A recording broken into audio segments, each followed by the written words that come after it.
kita berdoa. Tuhan, Engkau telah menaruh dalam mulut kami ucapan bibir untuk memuji-Mu dan memuliakan-Mu. Sebab hanya Engkau lah yang kami puji dan kami muliakan. Dan ini saatnya Tuhan, kami butuh makanan.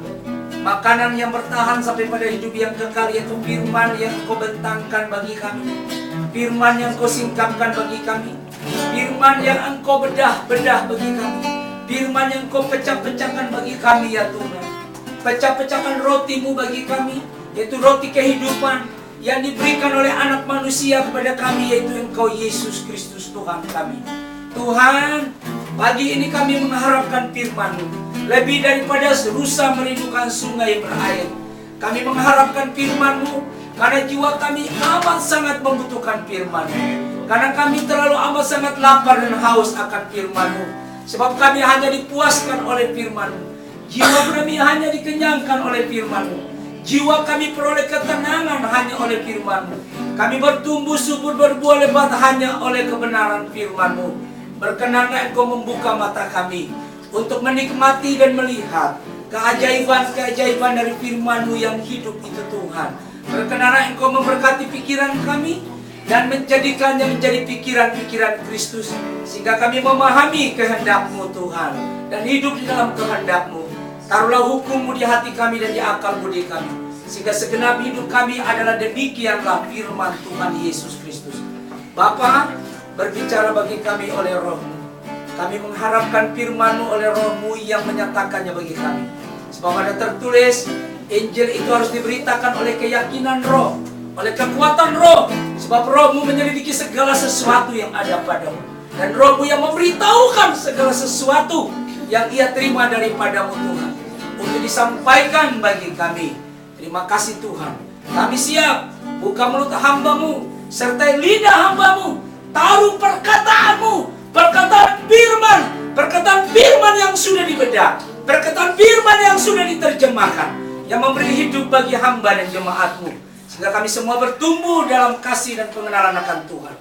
Jaringan seluler hamba berdoa supaya jernih Tuhan, baik di rangan luar sana Tuhan, baik di wilayah Ambon maupun di wilayah Malaysia. Hamba berdoa supaya jaringannya bersih, sehingga kami semua menikmati berkat yang sama. Dalam nama Yesus Kristus yang mulia dan agung kami berdoa. Amin. Ya, silakan duduk. Mari kita buka Alkitab kita dalam kitab Galatia pasal yang kedua. Galatia pasal 2. Galatia pasal 2. Galatia pasal 2. Ayat yang pertama sampai dengan ayat yang ke-10. Galatia pasal 2. Ayat pertama sampai dengan ke-10. Kitab Galatia pasal 2. Ayat yang pertama sampai dengan ayat yang ke-10. Mari saya jemput saudara-saudaraku yang ada di rangan luar, yang ada di wilayah Ambon sana, Emma dan Sikip, dan juga yang ada di Malaysia dan juga di tempat ini. Mari kita baca sama-sama Galatia pasal 2 ayat pertama sampai dengan ayat yang ke-10. Hitungan yang ketiga mulai. 1, 2, 3. Paulus diakui oleh para rasul. Kemudian setelah lewat 14 tahun, aku pergi pula ke Yerusalem dengan Barnabas dan Titus pun membawa juga. Aku pergi berdasarkan suatu pernyataan, dan kepada mereka aku menentangkan Injil yang aku beritakan di antara bangsa-bangsa bukan Yahudi, dalam percakapan sendiri kepada mereka yang terpandang, supaya jangan dengan percuma aku berusaha atau telah berusaha. Tetapi kendati pun Titus yang bersama-sama dengan aku adalah seorang Yunani, namun ia tidak dipaksa untuk menyelamatkan dirinya. Memang ada desakan dari saudara-saudara palsu yang menyusup masuk, yaitu mereka yang menyusup ke dalam untuk memandang kebebasan kita yang kita miliki di dalam Kristus Yesus, supaya dengan jalan itu mereka dapat menambahkan kita. Tetapi saat pun kami tidak mau mundur dan tunduk kepada mereka, agar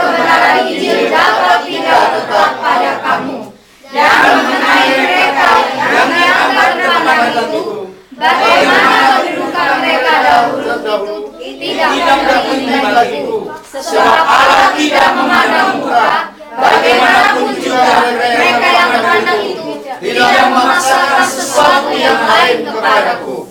Tetapi sebaliknya, setelah mereka melihat bahwa kepadaku telah dipercayakan pemerintahan izin untuk orang-orang tak bersunat, sama seperti kepada Petrus untuk orang-orang sunat, karena ia yang telah memberikan kekuatan kepada Petrus untuk menjadi rasul bagi orang-orang sunat, ia juga yang telah memberikan kekuatan kepadaku untuk orang-orang yang tidak sunat. Dan setelah melihat kasih karunia yang dianugerahkan kepadaku, maka Petrus bebas dan Yohanes yang dipandang sebagai sokong guru jemaat berjabat tangan dengan aku dan dengan Barnabas sebagai tanda persekutuan, supaya kami pergi kepada orang-orang yang tidak bersunat dan mereka kepada orang-orang yang bersunat. Hanya kami harus tetap mengingat orang-orang miskin, dan memang itulah yang sungguh-sungguh usahakan melakukannya. Mari kita berdoa satu kali lagi. Tuhan, betapa hati kami bergembira, betapa hati kami sungguh senang ketika kami pagi hari ini Tuhan membaca firman Tuhan. Kami bergembira dan kami bersuka cita karena hanya kami hidup oleh firman-Mu, dan kami memohon kasih karunia Tuhan untuk menerangkan firman ini bagi kami, untuk menyingkapkannya bagi kami, untuk membukanya bagi kami, sehingga kami mengerti, sehingga kami bertumbuh, sehingga kami mencapai keserupaan dengan Engkau ya Tuhan. Oleh karena Engkau memberikan firman-Mu, sebab hanya oleh firman-Mu kami serupa dengan Engkau. Hanya oleh pewahyuan firman-Mu kami serupa dengan Engkau. Hanya oleh penyataan Yesus Kristus yang dinyatakan secara utuh bagi kami oleh Roh-Mu, kami Tuhan hidup dalam kepenuhan-Mu secara utuh. Terima kasih Tuhan. Berkati saudara-saudaraku yang ada di tempat ini, saudara-saudaraku yang ada di rangan luar sana, saudara-saudaraku yang ada di Ambon, Ema, dan Skip, dan di Malaysia. Berkati mereka karena kebenaran firman-Mu. Engkau mengurapi firman-Mu untuk kebutuhan jiwa kami, supaya kami tidak terombang-ambingkan ya Tuhan, sehingga kami tidak salah kaprah Tuhan, tetapi kami tetap berada dalam kasih setia-Mu yang membawa kami kepada pengudusan yang sejati, yang membawa kami kepada ketaatan yang sejati, kepada kesetiaan yang sejati, kepada pengabdian dan penundukan diri yang sejati, di mana Yesus Kristus yang adalah Tuhan telah mengambil rupa seorang hamba dan taat, bahkan taat sampai mati di kayu salib. Namun kemudian dibangkitkan Allah pada hari yang ketiga dan telah naik ke sorga duduk sebelah kanan Bapa. Ya Tuhan, kami bersuka cita, dan ketika Engkau naik, Engkau memberikan kehidupan-Mu bagi kami lewat Roh-Mu, supaya kami hidup sama seperti Kristus telah hidup. Berfirman bagi kami pagi ini, sesungguhnya kami siap mendengar Tuhan. Buka pendengaran kebijaksanaan kami, supaya kami mengerti dan melaksanakannya. Dengan demikianlah hidup kami adalah, demikianlah firman Tuhan, di dalam nama Yesus Kristus. Amin. Selamat pagi saudara-saudaraku yang diberkati Tuhan. Dan oleh berkat Tuhan yang saya dan saudara terima, saya dan saudara dijadikan blessing to the Lord. Tadi nyanyian yang dinyanyikan sama anak-anak, ada sedikit koreksi kata, pinjam buku. Ada sedikit koreksi kata, jadi nanti diperbaiki saja ya. Tadi waktu saya dengar ada sedikit koreksi kata. Koreksi katanya itu di yang bimbang hatinya bukan telah ditetapkan, harus dikuatkan. Ya. Jadi yang bimbang hatinya bukan hatinya telah ditetapkan. Jadi kalau berarti orang yang bimbang hatinya ditetapkan. Jadi yang benar dikuatkan. Nanti diganti dengan kata dikuatkan ya. Jadi yang bimbang hatinya telah dikuatkan, percaya saja ya, itu saja. Itu sedikit koreksi, tapi nggak apa-apa. Itu tidak ada yang perlu dipersoalkan karena kita sedang menuju kesempurnaan ya. Dan jadi masalah itu ya. Baik, saudara, firman Tuhan yang Tuhan taruh pagi ini di hatiku untuk disampaikan bagi saudara.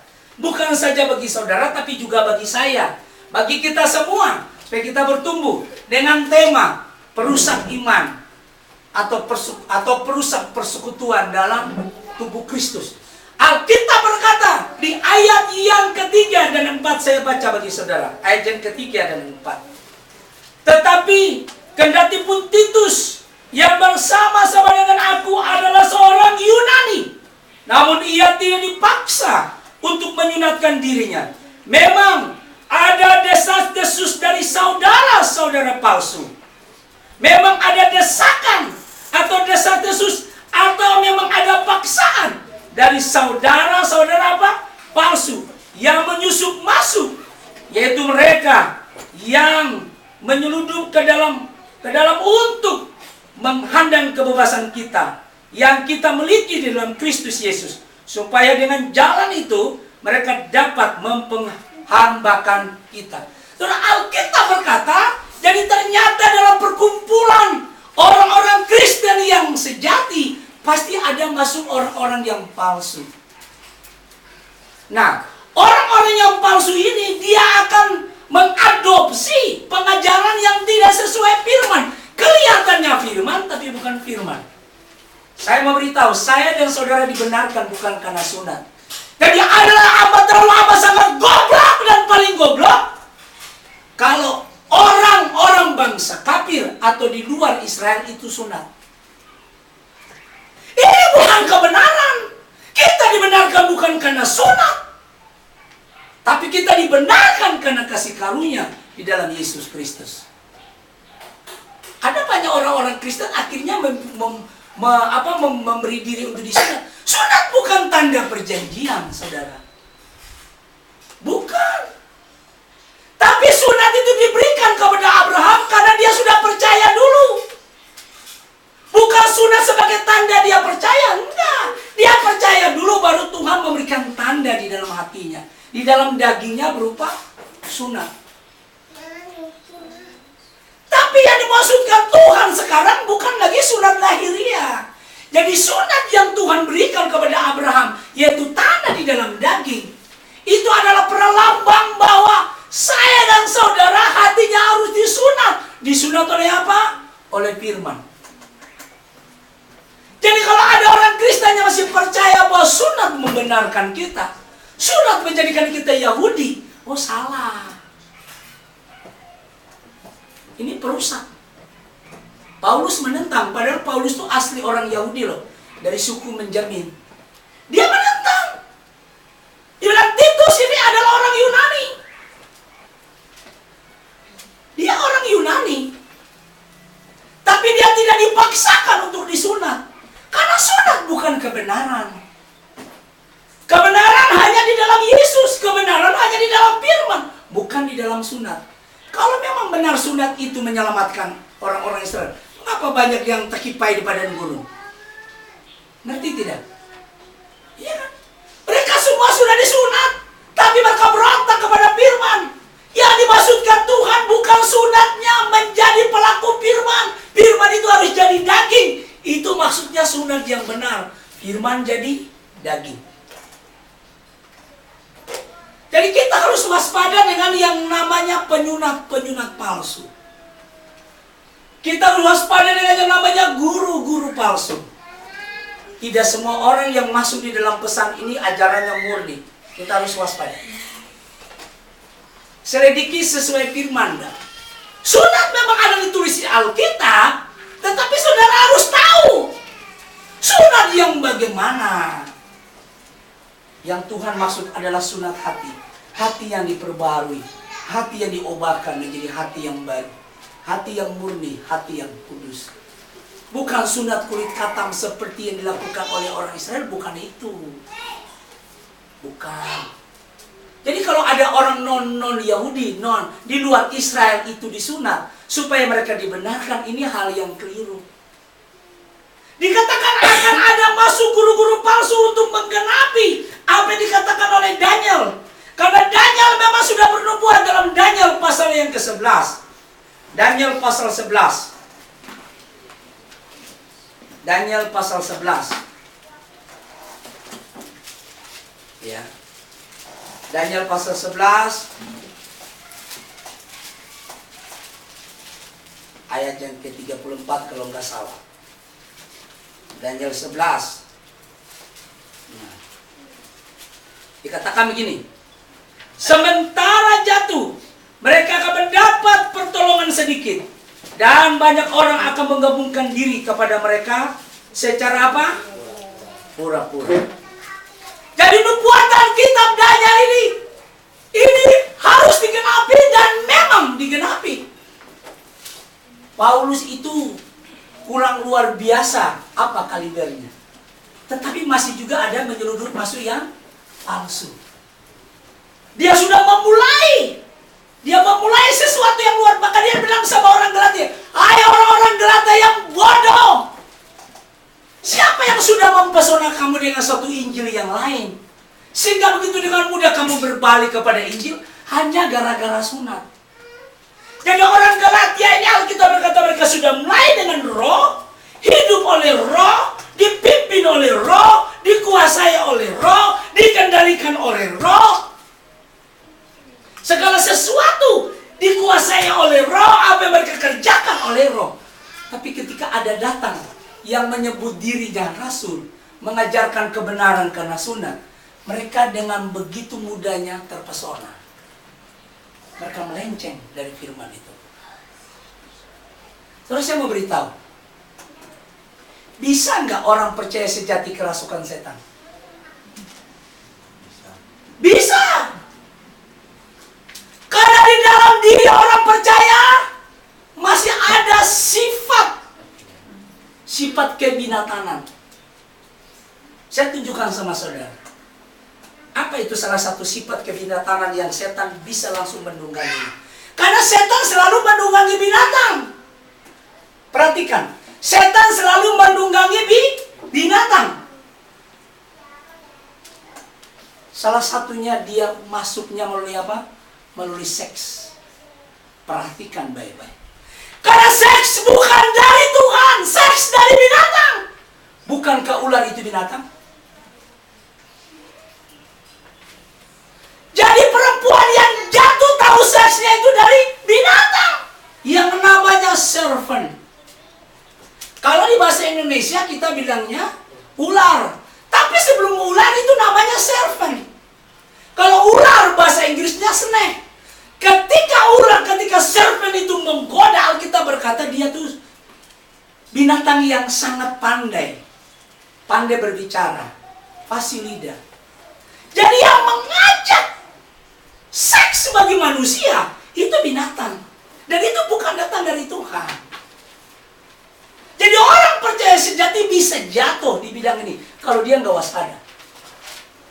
Anda paham? Kalau kita nggak waspada, kita bisa jatuh di bidang ini. Makanya jaga dirimu, jangan pernah membuka telinga kepada dongeng. Jangan pernah membuka telinga kepada dongeng-dongeng nenek tua. Jangan pernah membuka telinga kepada sesuatu yang bukan firman. Karena firman ini sudah diselewengkan, makanya Yesus datang tanpa seks. Yesus datang tanpa seks. Yesus datang melalui sebuah ucapan. Ya kan? Yesus datang bukan karena sebuah persetubuhan. Jadi setan bisa bekerja di situ, bisa menunggangi di situ.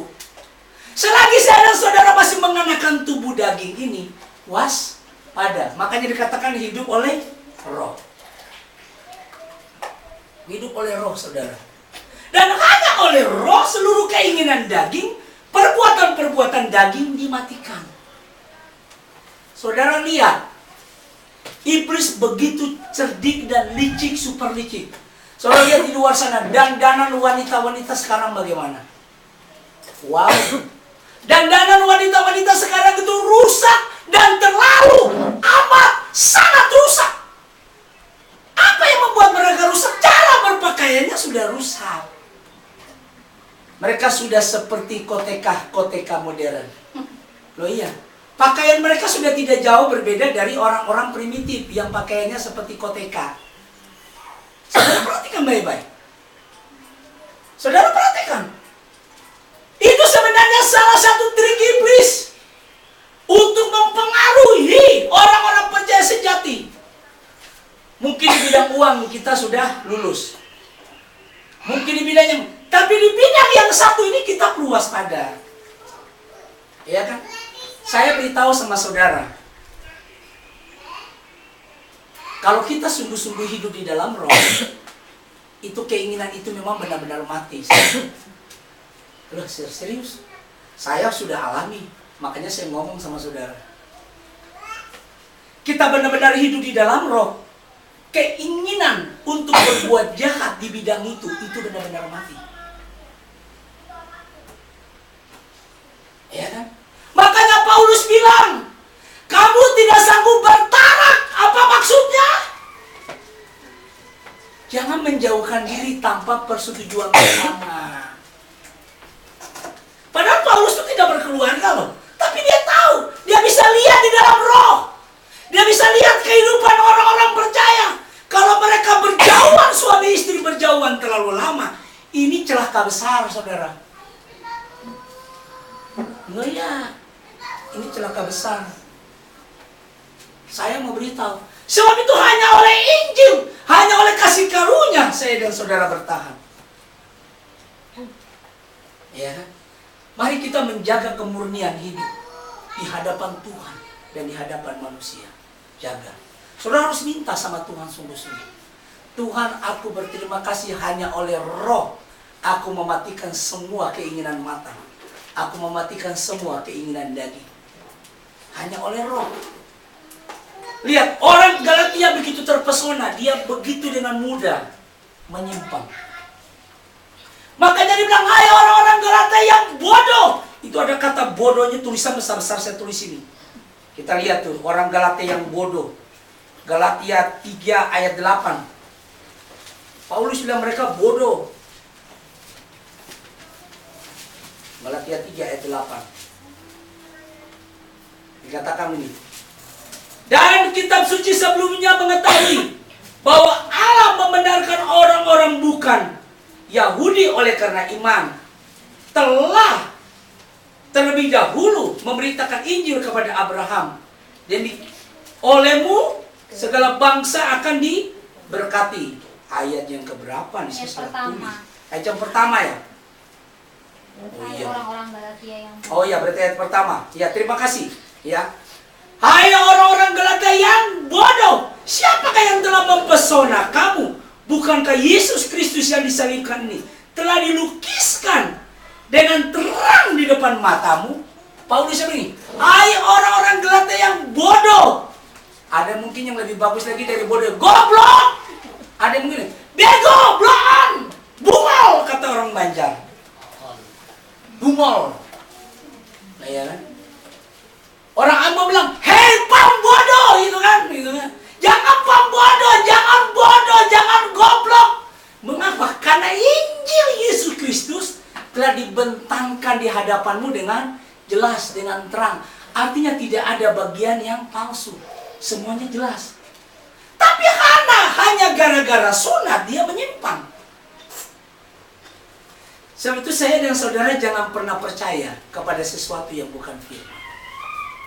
Sekalipun yang datang nanti orang pesan ke tempat ini, saya dan saudara harus punya karunia membedakan roh. Untuk mendeteksi apakah dia benar atau palsu. Sebab jemaat di Efesus, mereka bisa mengenal mana rasul palsu, mana rasul asli. Saya dan saudara pun juga harus kenal. Ya, jangan sampai kita terkecoh. Jangan sampai kita terkecoh. Harus minta sama Tuhan. Tuhan hanya oleh rohmu aku dapat mengetahui mana yang asli, mana yang palsu. Mana yang asli, mana benar asli, atau setengah asli. Ya. Nah kita, karena ada orang yang bisa juga mengenakan yang palsu bagian apa, bagian matanya. Ya kan? Saudara sudah pernah lihat orang pakai mata palsu? Nggak ada kehidupan di mata itu. Saudara sudah pernah melihat orang pakai tangan palsu? Nggak ada kehidupan di tangan itu. Nggak berdaya. Nah, jadi saya dan saudara jangan sampai mengadopsi yang palsu. Nggak boleh. Pastikan kita asli. Mulai dari atas sampai ke bawah. Putar samping tetap asli. Putar samping lagi asli. Balik gini tetap asli. Segalanya asli karena firman. Lihat Paulus menentang orang Galatia. Dia bilang gini, gara-gara kamu aku harus menderita sakit bersalin lagi. Apa maksudnya? sakit bersalin lagi. Aduh, dia begitu menyesal. Dan itu melukai batinnya. Aduh, saudara pernah rasa nggak? Orang ini sudah kita bawa kepada Tuhan. Dia udah bertumbuh tiba-tiba. Hanya gara-gara kesenangan. Hanya gara-gara hobi. Saya kan pernah khotbah tentang bahaya kesenangan kan. Hanya gara-gara kesenangan daging, kesenangan tubuh, dia menyimpang. Kita kan pasti sedih, betul enggak? Kita sedih. Itu yang Paulus rasakan, kesedihan. Satu kesedihan seperti perempuan yang mau sakit bersalin lagi, yang mau melahirkan anak. Gitu. Ini kesedihan Paulus.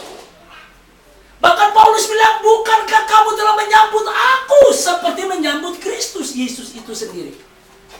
Bahkan keadaan tubuhku tidak kamu pedulikan. Mengapa? Karena mereka melihat kebenaran Injil dibentangkan dengan begitu nyata dan sempurna.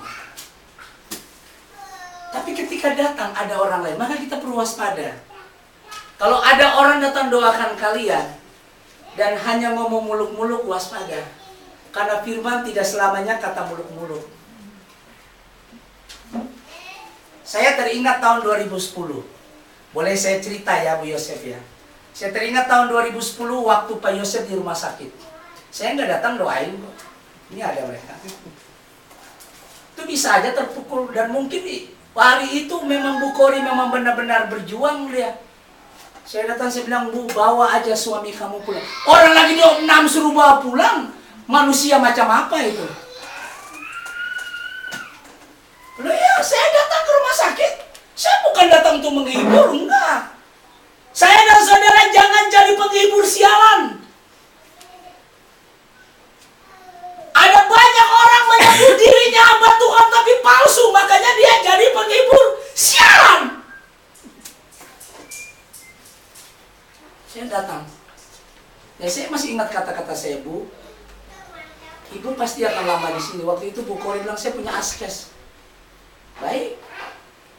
Tapi saya pastikan ibu bakal lama di sini, sekalipun ada askes sebagai jaminan. Jaminan kita bukan askes, bukan jaminan kesehatan. Jaminan kesehatan saya dan saudara adalah firman Tuhan, saudara. Lalu saya bilang, Bu, bawa saja suami ibu pulang. Nanti saya doakan di rumah. Udah habis, saya nggak doakan. Hari waktu itu saya nggak berdoa. Saya datang sama Pak Budi, saya nggak berdoa. Pamit pulang saya. Bu Kori gelisah, telepon sini sana. Telepon saya bilang, sudah aku katakan, lakukan saja.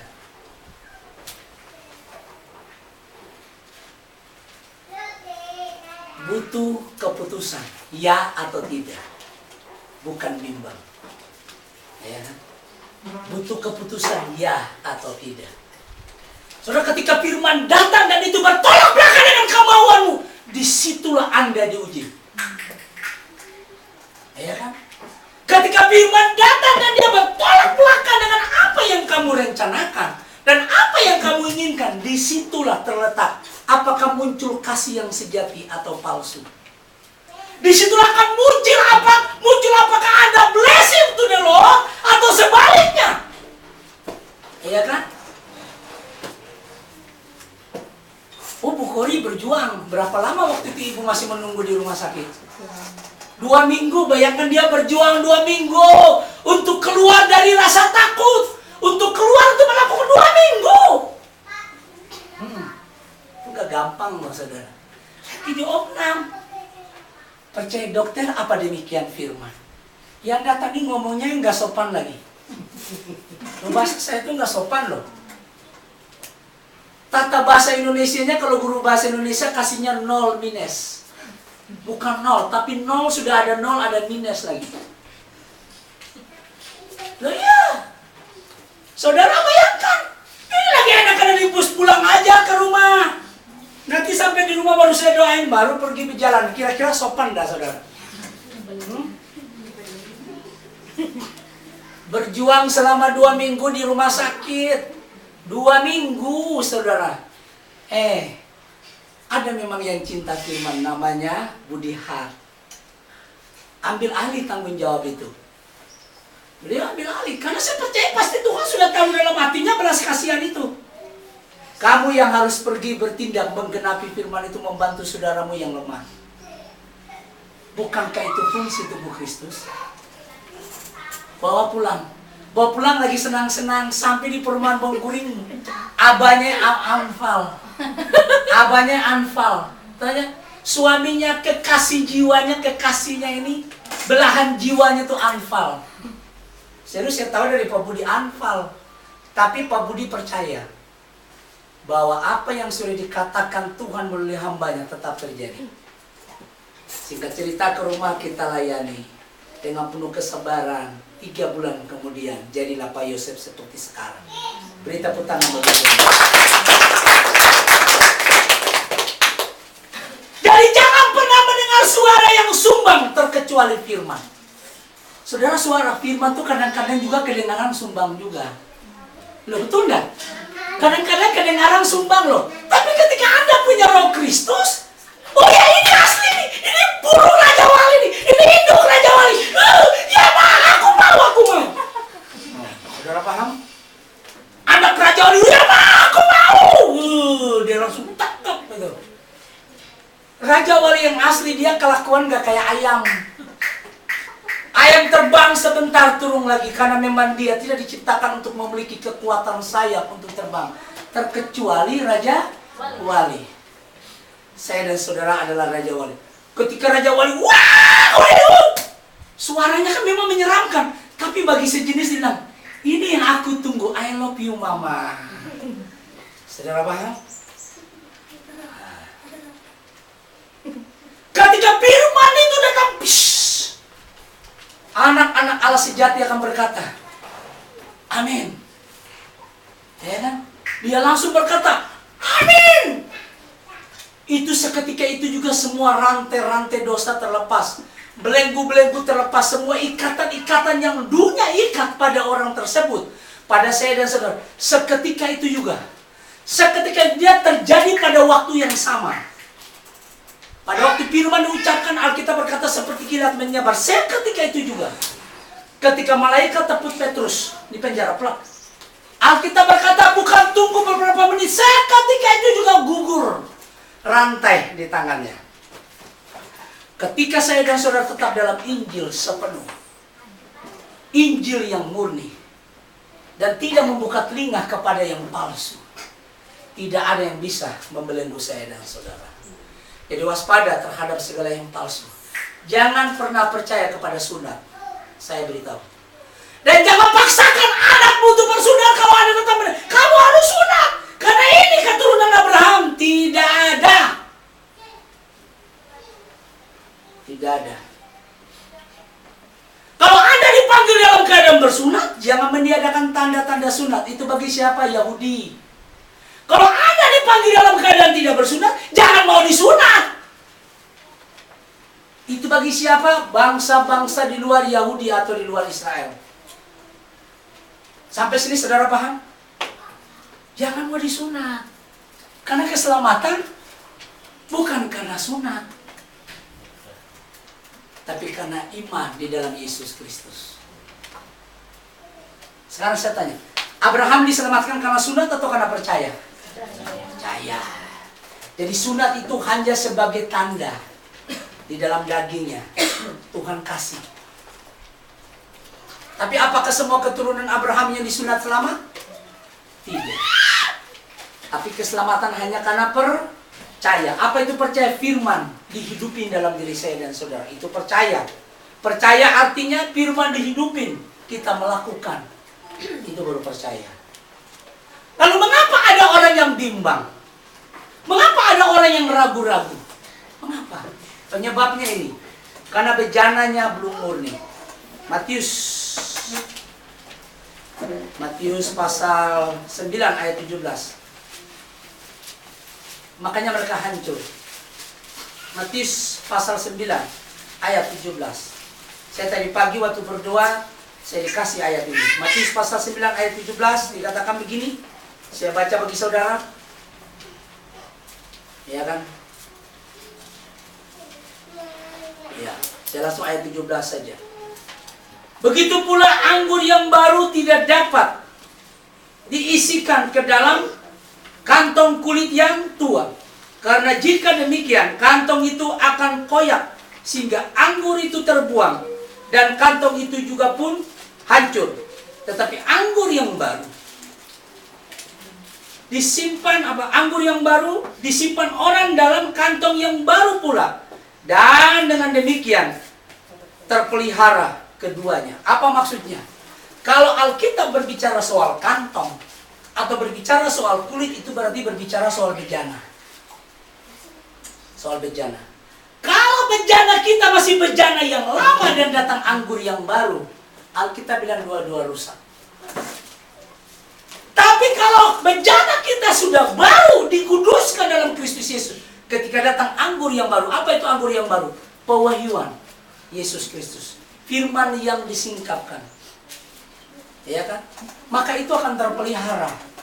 Anggur itu akan mengerjakan fungsinya, pewahyuan itu akan mengerjakan fungsinya, firman itu akan jadi pewahyuan itu maksudnya firman yang disingkapkan itu akan mengerjakan fungsinya melalui kantong yang baru, melalui kulit yang baru, yaitu tubuhku dan tubuhmu ini, yang adalah kantong atau kulit. Sebab itu pastikan saya dan saudara tidak ada lagi menyimpan sedikit noda. Dikatakan baru, seutuhnya baru. Tidak boleh ada ragi yang lama. Sedikit saja ragi yang lama, itu lama-lama dia menyebar. Kelihatannya masih bagus, tapi 1 minggu, 2 minggu, 3 bulan, 1 bulan, ya 1 tahun dia mulai menyebar. Yang lubang yang kecil itu. Jadi harus benar-benar seluruhnya baru. Tidak boleh ada yang lama. Nggak boleh, saudara. Tidak boleh. Jadi perumpamaan ini jelas. Jangan pernah menyimpan yang lama. Kemarin teman saya telepon dengan saya, dia bilang ini, bro, kalau di gereja sudah tidak ada karunya bagaimana? Saya bilang gereja itu lumpuh. Saya bilang gereja itu lumpuh kalau tidak ada karunya. Gereja butuh karunya karena karunya untuk membangun tubuh Kristus. Dan karunya untuk kepentingan bersama, bukan karunya untuk mencari kekayaan. Iya kan? Makanya saya bersyukur saudara mulai berperan. Contoh ketika Ibu Evi punya masalah, Pak Budi tahu tugasnya apa. Ketika telepon saya bilang ini, kerjakan tugasmu seperti Yosua di bawah kepemimpinan Musa. Saudara ngerti? Dan kerjakan tugasmu seperti Kaleb di bawah kepemimpinan Yosua. Jadi masing-masing serasi. Semua karunia berfungsi. Berfungsi.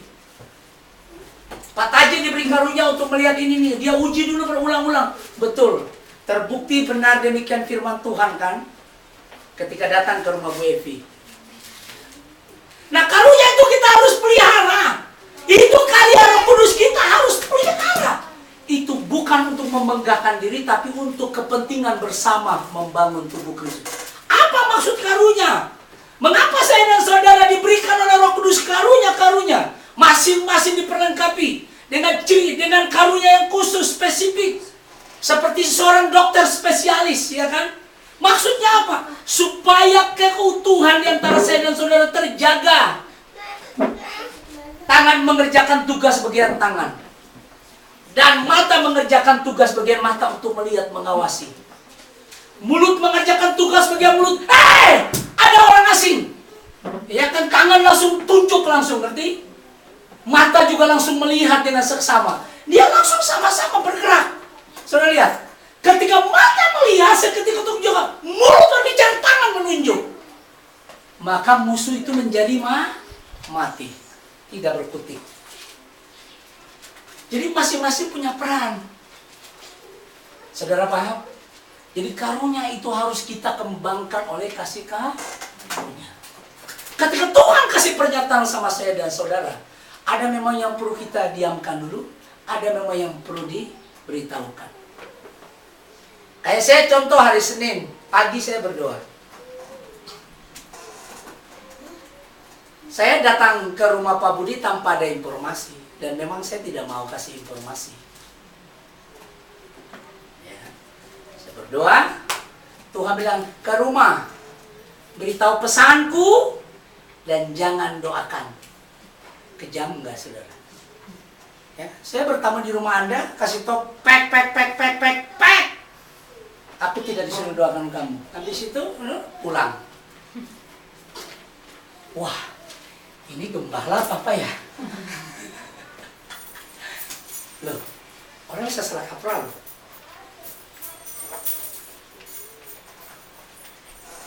Saudara belum lagi ketemu dengan Yohanes Pembaptis. Dia nada, salam, enggak. Hei, ular beludak! Ini gembala atau apa ya? Saudara lihat tuh. Itu suaranya itu, kalau menurut dunia terlalu amat sangat sumbing. Sumbing dan sumbang atau sumbang. Itu, ini orang ini sekolah di mana? Mungkin ditanya, Yohanes kamu sekolah di mana? Aku dari hutan. Aku dari hutan. Jadi siapa guru bahasa Indonesiamu? Yang jelas saya hanya mendengar kamu ular beludak. Maka aku katakan kamu ular beludak. Ditanya, dari mana kamu lihat? Ya, Tuhan kasih lihat sama aku. Siapa Tuhan itu? Ia menciptakan langit, bumi, laut, darat, dan segala isinya. Oh, saudara mengerti? Jadi jangan bertanya di mana kamu sekolah. Yohanes nggak tahu itu. Tanya tunas bangsa, apalagi dia nggak tahu. Ya kan? Tanya Yesus 11, aduh maaf ya Pak, saya tinggal di hutan, nggak tahu tentang keramaian.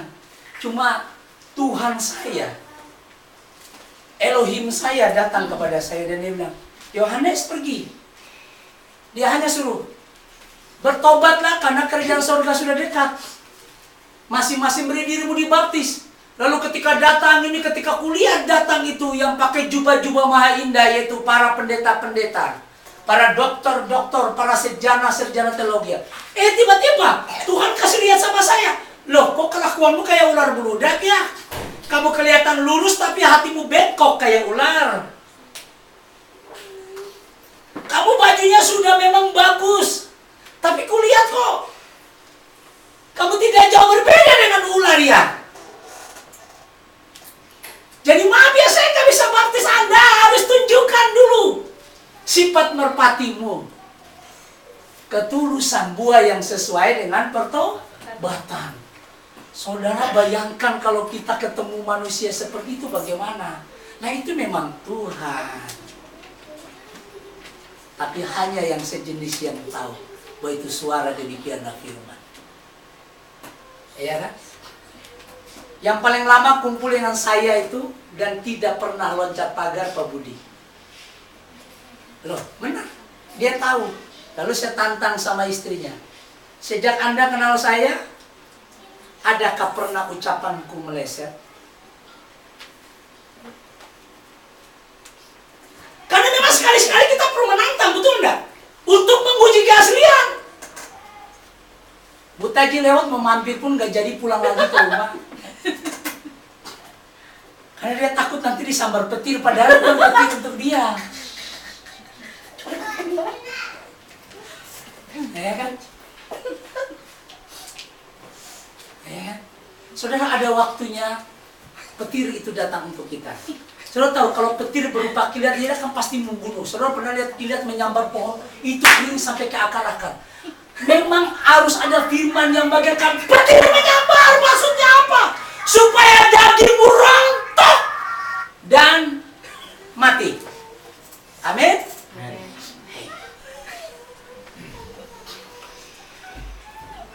Dagingmu rontok dan mati. Tapi ada waktunya saudara butuh yang namanya suara domba. Salam, I love you, Tuhan Yesus memberkatimu, itu domba. Tapi kalau sudah singa lain. Singa kalau lihat mangsa dia nggak pernah langsung. Nah, dia siap, langsung dia terkam. Saudara lihat singa cara menerkam, nggak ada belas kasihan sama sekali.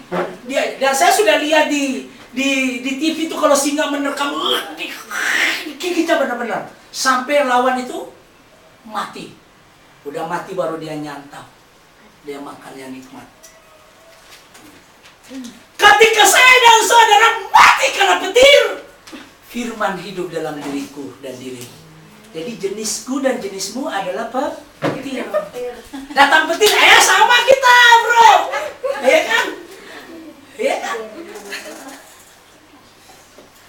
Anda tangkap sesuatu. Datang kilat, sama-sama kita friend. Api makin menyala. Tapi kalau Anda bukan kilat, kering. Kering, benar-benar kering. Di sekeliling pun gosong. Gosong. Gosong. Dan gosongnya itu nggak ada kehidupan lagi, mati. Jadi hanya yang sejenis.